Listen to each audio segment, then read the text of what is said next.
folks, welcome back to Nostalgianomics. So listen, I've been around a long time. I've seen XY, Sun and Moon, and Sword and Shield all come and all go. Never have I seen an era as strong as Scarlet and Violet. Never. And never have I seen the cards as scarce to find as Scarlet and Violet. That's right. Even though you go back to XY, Sun and Moon, and the population reports of those cards, the amount of near mint copies in existence are far less. Scarlet and Violet era has some of the most scarce cards on the market that I've ever seen after 3, 6, 9, 12 months of release. Sure, you can go back now and look at some XY, Sun and Moon stuff and it's hard to find. But at the time of release, the first year or 2 years, they were plentiful. They were widely available and they were cheap. Not the case with Scarlet Violet era. We're seeing these cards go to the moon. We're talking after the initial pump up at pre-release and release. They fall off after release. Now we're seeing secondary moves just 3, 6, 9, 12 months later after release. Not just that, some of them have 0 PSA 10 copies on the market. And so if there's hundreds and thousands of these things graded, where are they? Where are they? If everyone's out to make a quick buck, flip them or invest, why isn't everyone taking their profits? Could it be people actually like to collect these cards and are actually enjoying the era and the newer Pokemon more than we're being told? We're going to jump into it. We're going to see exactly what I'm talking about, and you can make the decision for yourself. First up, we got to shout out Arizona TCG. Guys, you know they are a consignment service for your PSA, BGS, or CGC slabs. Their fees are very transparent. Only 13.5% if your card is over $100 to $2,500, which is basically less than what you're going to pay doing it all yourself on eBay. If it is under $100, they do tack on a $5 shipping fee, but let's be honest, it's going to cost you that much to sell it yourself on eBay anyway. So Arizona TCG might be the play. Also, they run everything through their 100% positive feedback, 11,000 items sold, 2,000 follower eBay store, meaning you're going to get the most eyes on your items, and they're usually going to go for top dollar. So make sure to check out Arizona TCG. The link will be in the description in the comment section below. First up, ready? Chi-Yu. How many of you saw that one coming? I know you didn't see that one coming. The little legendary fishy with the new name and the new Pokemon that no one likes these new Pokemon. Well, somebody does. Somebody does. This card spiked from the low teens into the 40s. We actually saw some crazy sales up at $49, $50, $65. Now it has dropped back down. It is selling in the mid-30s, but still, mid-teens to mid-30s. I mean, guys, we're talking over 100% gain on Chi-Yu. Not just that. Where are they? There's 5 PSA 10s on the market. 1, 2, 3, 4, and 5 at auction. These are both sponsored listings. One of them is mine. Full transparency. Yes, I did throw mine up just to see if it sells. Not trying to pump this card. So full transparency. This is my listing. Just seeing what happens because I don't know if they're this scarce and they're that sought after. Maybe someone will take it. Next up, the Gardevoir from base set. That's right. Scarlet Violet base set, the set no one wants. Remember that? Yeah. Absolutely crushing it. It just jumped from under $20 not too long ago to over $30 in a near mint copy. We'll see what the lowest one is listed for.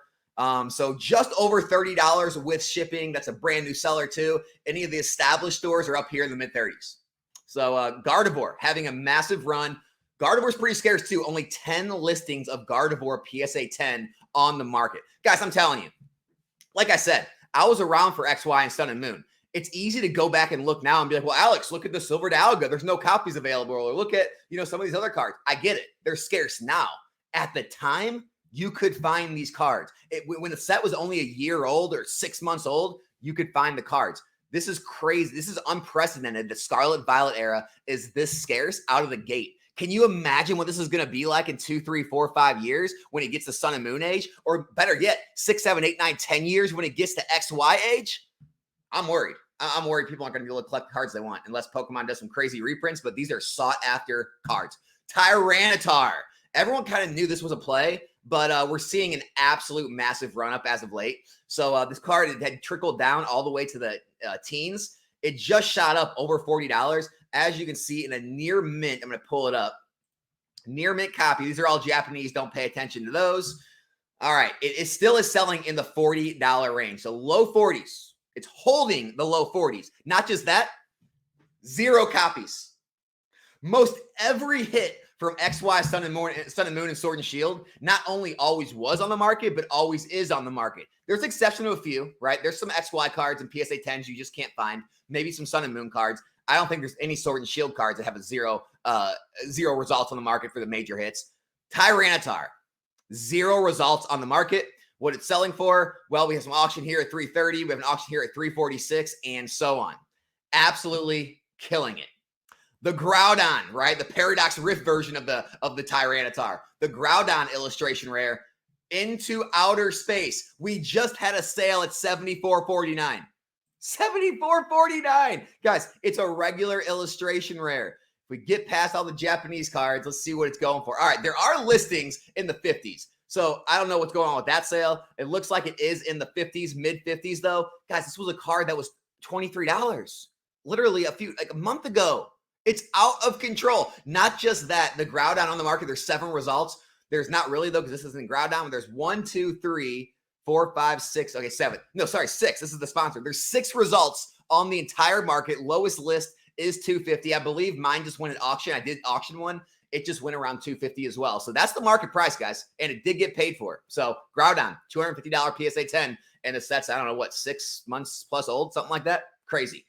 Okay, Paradox Rift again. Guys, Paradox Rift, if you take one thing from this video, Paradox Rift is an extremely undervalued set, extremely undervalued booster box. I've called it out in other videos. I made links to it when it was still in the 560s, I believe, or 550s for a case. Paradox Rift is a pickup. Here's another card from Paradox shooting up. Altaria EX. Did anyone see this one coming? Altaria? Look at that. Look at that spike. It released here at 30. It trickled all the way down to the teens, and now it had this major jump. It's selling in the 40s, guys.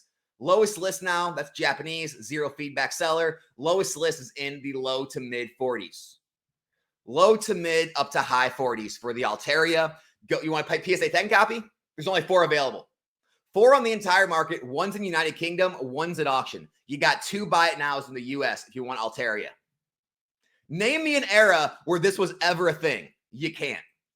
Garchomp SIR. Again, from Paradox Rift, guys. Look at the run-up lately. Garchomp, if we look at the year chart, it did pre-release super high, dropped all the way down to 16, but in the last 3 months, it's ran all the way up into the high 20s again. So it looks as it has mid-20s listings. Again, those 16 and mid-20s, 40% move. But look on the market. It's got 16 copies, so a little more copies than the other cards available, but some of these aren't the same cards. So I would say there's maybe, I don't know, 10, 12 copies available of this card in the market right now. Still very scarce for a new card. The Steelix, this one's out of left field. Look at that pump, guys. This card was all the way down under $10. Recently, it was around 11, 12, shot up in the 20s. The 20s. So we're talking over 100% move. Let's see if we can find one. $23. So this card is up over 100, 110, 120% on the Steelix in the past month. If we look at PSA or the PSA 10 copies on eBay, all of these are not the cards. So there's 1, there's 2, 3, 4. There's 4 copies by it now, and then Z&G Emporium's blowing some out. He's got 1, 2, 3, 4, 5 at auction. That's it. There's 9 total, 4 by it now, and then Steelix is gone. I'll admit, I just sold my Steelix as well. So, yeah, it's gone. It's crazy. And last but not least, the Raging Bolt. I mean, this is my favorite card in Temporal Forces. It became playable. This is why it ran up. But, guys, no matter why it ran up, the fact that people are willing to spend $90 out of the gate for a brand new card and keep buying it is just incredible. Again, I sold my Raging Bolt PSA 10 as well. There are still 15 on the market. They do look like they dropped down into the 300, 315, 320 range, and there are some at auction. But, guys, this just tells you that despite all the things you hear about people don't like Scarlet and Violet, they're not vibing with the new Pokemon. They want those Gen 1, Gen 2, Gen 3 Pokemon. That's why the alt-arts were successful. It's not holding up, right? That argument is not holding up on the market. We're seeing multiple cards throughout the whole era. Every set start to pop. We're seeing the PSA 10s more scarce than we've ever seen an era after 3, 6, 9, 12 months out of the gate. And it's not that these cards have none graded. Look up the population reports. These have hundreds, if not thousands of cards already graded, and they're not hitting the market. Even after they're starting to jump 50, 100+%, people are still saying, nope, don't want to get rid of it. I want it for the long term. I want to collect this card. And that's scary because if people are not flipping and they're not taking their profits when cards jump 100+%, that's going to spell trouble for the liquidity, or not the liquidity, but the buyers on the market, because they're not going to be able to find the cards they want because everyone's hanging on to them, right? The demand is so much stronger than the supply that's out there right now. Now, could reprints correct this? Of course. If Pokemon reprints every single Scarlet Violet set, it will correct this, hopefully. But for now, without getting reprints, I would expect more of the same, guys. It's going to dry up, get more and more scarce, and we just got to cross our fingers and hope Pokemon reprints these sets, or it's going to be very hard to collect these sets or these PSA 10 cards the more the time goes on. So let me know what you think. As always, my name's Alex. This is Nostalgianomics. I'll be back here in a new video soon. I'm out.